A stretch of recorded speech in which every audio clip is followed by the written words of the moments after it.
The Galactic Alliance, the greatest known intergalactic power, with at least hundreds of planets spread across dozens of systems, this alliance has always made great efforts to explore what remains unknown to them. However, for hundreds of years, these exploration missions have become mere commercial pretexts, serving only to facilitate intergalactic communication and trade. Indeed, while many expeditions are still planned today, their main goal is now to find various new resources. Considering that they already knew everything, the scientific interest of these missions has been largely neglected.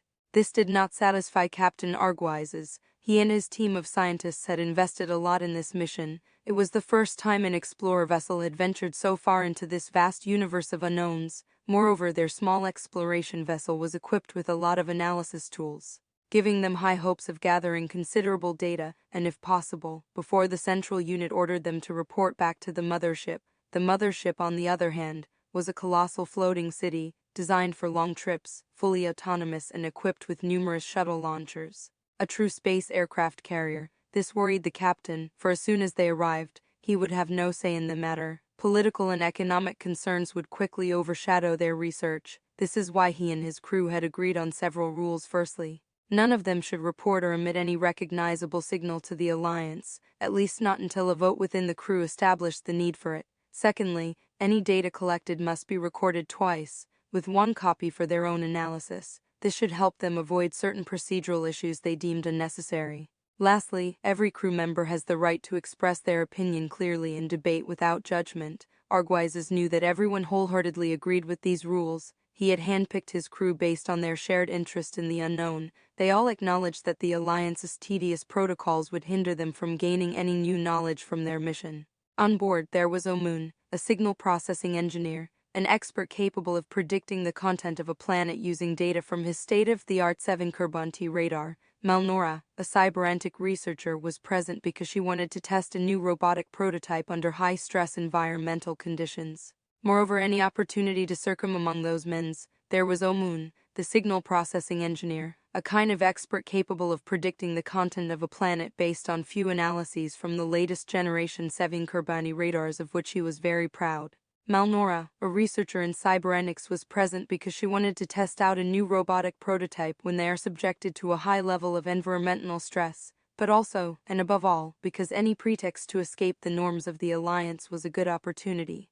With her expert hands, Malnora was also involved in the maintenance of Canada, the artificial intelligence responsible for the spaceship.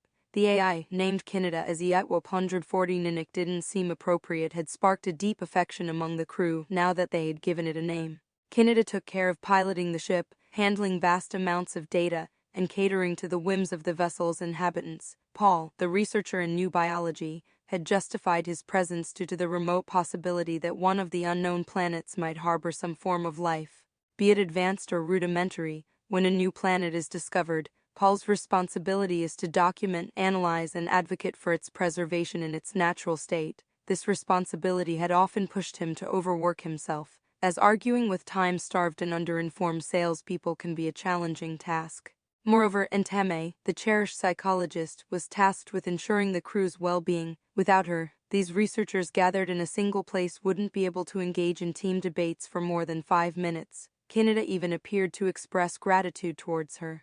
The rest of the ship consisted mainly of robots, which took care of maintenance tasks, serving as versatile tools and willingly taking on risks in place of the biological crew. Today was a special day for them, as they had spotted a planet with unique blue reflections, reminiscent of Wheat 115 Halmarth, one of the most beautiful planets in the Infinity System, and incidentally, its capital. It was also home to Malnora. After sharing her fondest memories of Halmarth's brilliant blue sky and sunsets with a tinge of green, she had persuaded everyone to make a slight detour for, let's say, curiosity's sake. Now, a mere tens of thousands of kilometers away, they could gaze upon 1244 Nekea, the blue-tinted planet. Despite the thick atmosphere, it was clear that the planet had 3 continents, each surrounded by an immense expanse that appeared to be water. One of the continents was disproportionately large compared to the others. To the south of this landmass, a vast forest seemed to dominate, occupying at least a third of the continent. Noticing this,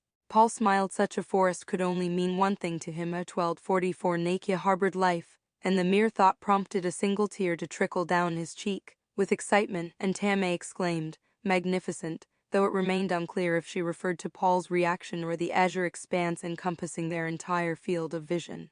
Malnora, meanwhile, struggled to find words. As if frozen in awe of the planet, she stood motionless, eyes wide. Canada, the ship's AI alertly announced, arrived at anchorage point, 76,000 kilometers for initial analysis, providing subsequent calculations that only Omun seemed to fully comprehend.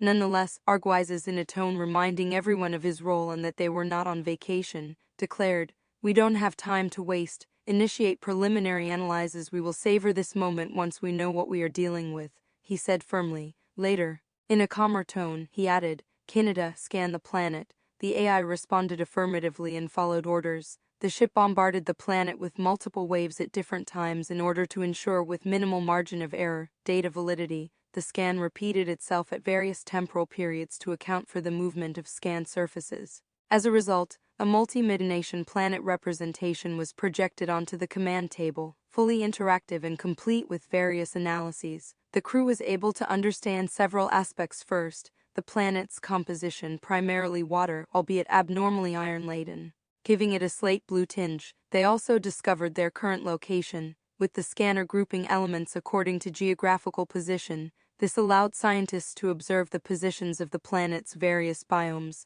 After classifying them, the crew determined that the largest continent seemed most likely to harbor developed life forms. In the south, there was a forest, central plains from east to west, and cold mountains to the north. To the crew's delight, a deeper scan analysis confirmed the presence of thousands of distinct species, grouped regionally. Arguizes stepped aside, deep in contemplation. Causing a long pause among the crew, Omun, the analyst, eventually broke the silence by asking whether he should contact members from the mothership of their expedition.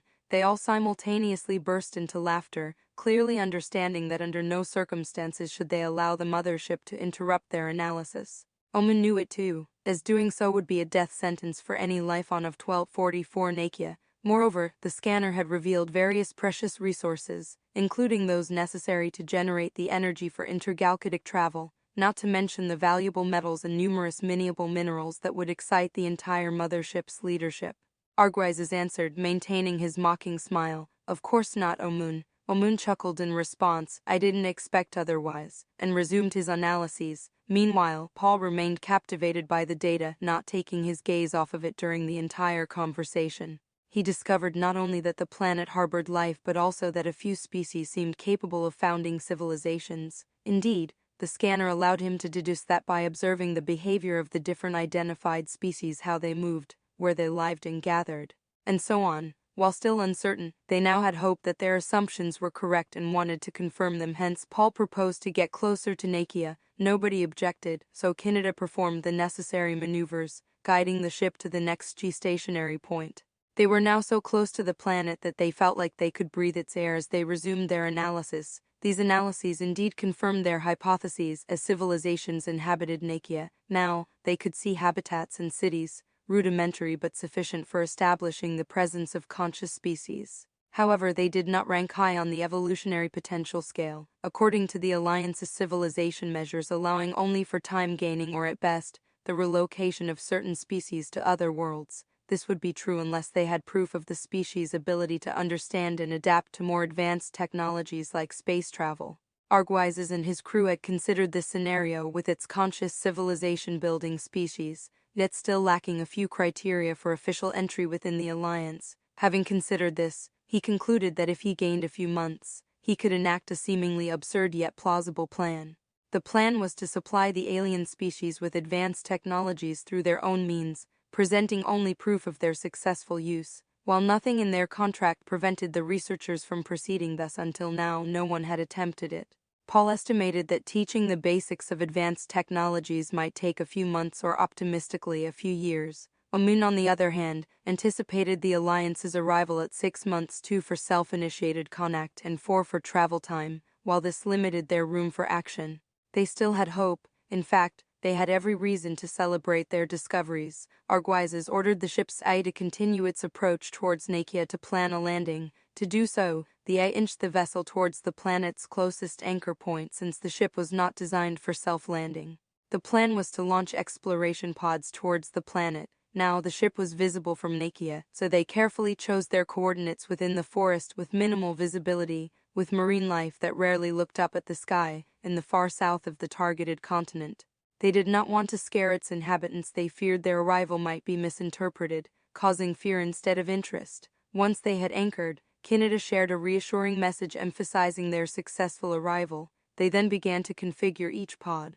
But suddenly they heard a faint metallic creak. It seemed insignificant, yet this detail caught their attention. Such things should not occur in a highly sophisticated spacecraft. Everything should be carefully calculated for long interstellar trips, even multiple lifetimes long if not for stasis modules.